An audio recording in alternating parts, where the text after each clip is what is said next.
In terms of individuals, a player that has had a lot of stick, I want to throw this out to the panel here.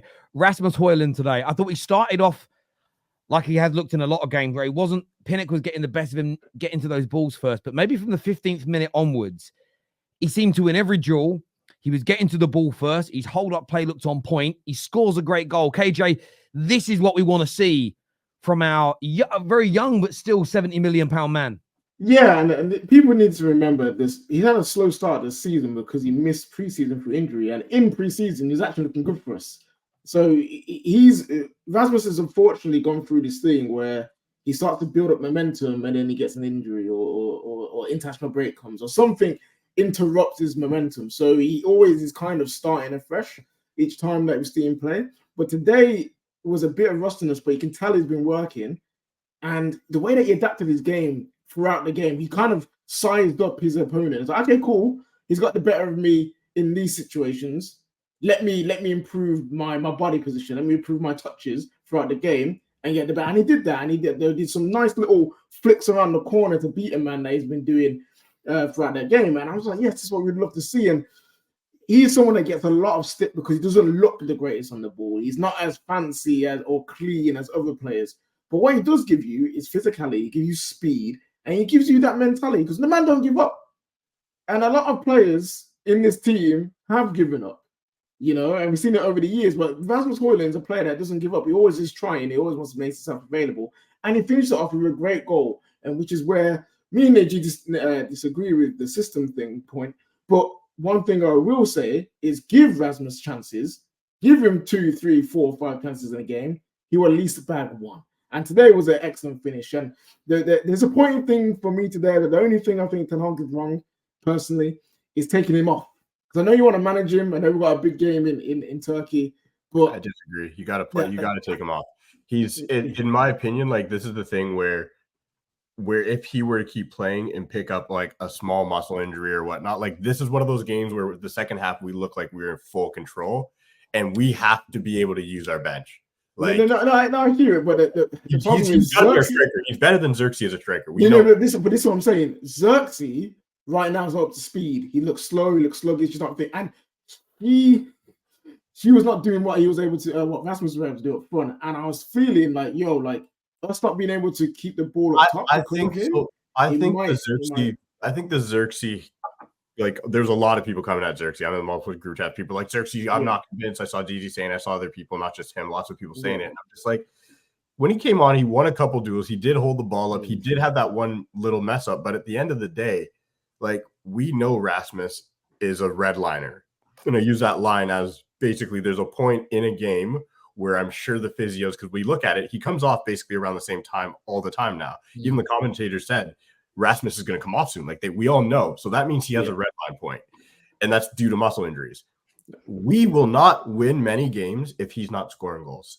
And I think what we've seen today was him getting reps. You said it perfectly. Like you got to get reps. Like the guy is not going to be flowing with the team in and out, hurt or whatnot. So I agree with everything you said, except taking him out, because I think we have to be able to see out games when we have injury risks. Yeah, like that. do you know what? I get where both of you are coming from with that. I think if we end up conceding, right, and become a little bit flatter up top, then I think you can say you're right, because we saw the game out with no real threats. Again, 2020 vision is hindsight's 2020 vision. I think the right decision was to bring him off. What I still really want to see both of them on. Is both of them play.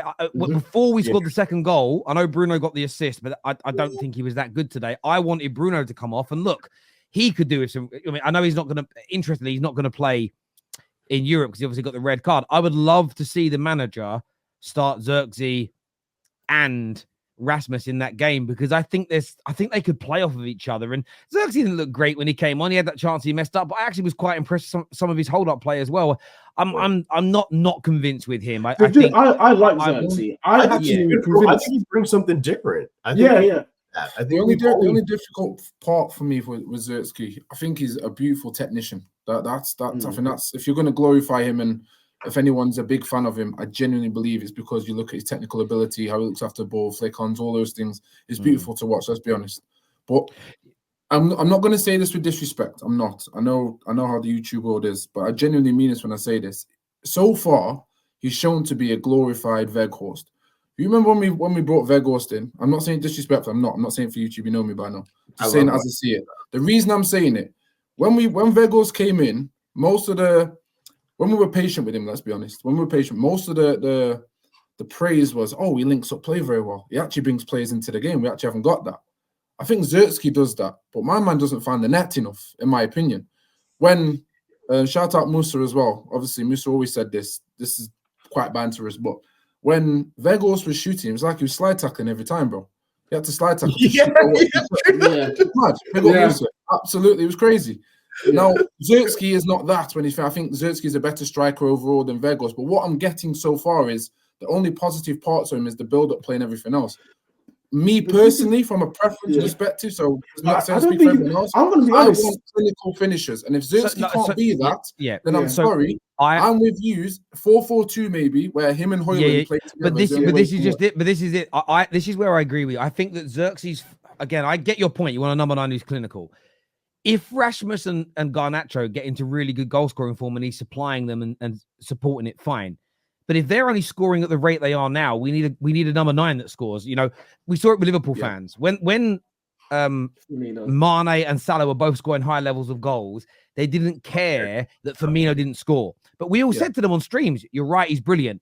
But as soon as the goals start to dry up from the other two, Mose didn't, but Mane started to. Suddenly, they started focusing on, we need a striker that can score some more goals, because sometimes we like what we like when everything's working, and then we start to notice problems afterwards. As an example, a lot of City fans always talk about a lot of City fans always talk about how Grealish is not a flop, but that's because they're winning everything, and they're not overly focused. If they weren't winning as much as they were, but Grealish was still performing the same level, I know they'd be calling out his lack of numbers. But I like the idea of both. Where I feel a bit sorry for Zirkzee is that he has come into the team, and look how bad we have been overall.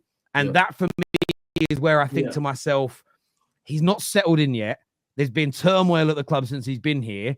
I think there's a good player in there. Equally, look, you got to remember what we paid for him. He was a 30-odd million pound player. He isn't, when you think about this now, when you think about what the best strikers in the world are worth, we paid 1/5 of that, which means he is not someone that we're banking. Yeah, we're not banking.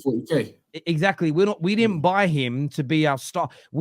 Rasmus is meant to be the guy. And what I saw from Rasmus today, and I get all the criticism, and I get when Staffy has said he wants him to score some more of his own goals back at the end of last season. Literally the 2 next games, he literally did that. The next 2 games, he created his own goals. But what I saw from Rasmus today in the hold-up play, I've been waiting for this a long time. Now, I'm not just going to sit here and do the typical online thing of, see, I was right, I told you. I knew he was capable of today's performance. I now need to see that on a more regular basis, because if his hold-up play could become like that 80% of the time, scoring more goals as well, creating and opening opportunities for other people, he is worth the money that we paid, because there's a player in there. What I saw from him today on the ball is what I watched. When we signed him, I spent hours watching footage from Atalanta internationally, and I was seeing a player who could get the ball, flick it around the corner, could play a 1-2 and move it. And I made a point back then and said that it will never be as good a finisher as Haaland. But I said, I've seen on the ball, I think he could be better. That hasn't been demonstrated in any way, shape, or form consistently enough in the last 12 months. But what I saw from him today was amazing. My only message to Rasmus would be more of the same, please. More of the same. Consistency now, because you've shown us you can do it. And you did it today against a very good team who are defensively considered very sound, who everybody predicted to beat us. West Ham come up next. They're a shit show right now. I need to see that again from Rasmus next weekend against West. No, we do. He needs to do it again now. We need the same performance again. Yeah. So I'm seeing a lot of people comparing Zirkzee to Fellaini, which is completely incorrect. Which it's wild that you like Fellaini is more like, bro. That's it, man. Fellaini going to control the ball with his chest. Like Scott McTominay than anything. Like those two are more comparable when it comes to like what their impact was. Come in, score a goal, use their side. Like Fellaini didn't play with the ball at his feet. He chested things down. I'm just calling people because it's just the hair. Like and this is the thing. I think for Man United, he's more of it because I know he's got his interview. I'm not a 9, I'm not a 10, I'm a 9.5, and people banter him for it. Is that what he said? Yeah. He said that. But here's the thing, bro. You're more a 10 than you are a 9. Let's just be honest here. I think for Man United, we've always said it at some point throughout the season, you need to be the support man in a two-man partnership up front, or in a three-man attack, and you're not the goal getter. You know what I'm saying? You need to, bro, just do that. And we need to stop Man United. We need to stop misprofiling people and start to make them do things they're not good at. Yeah.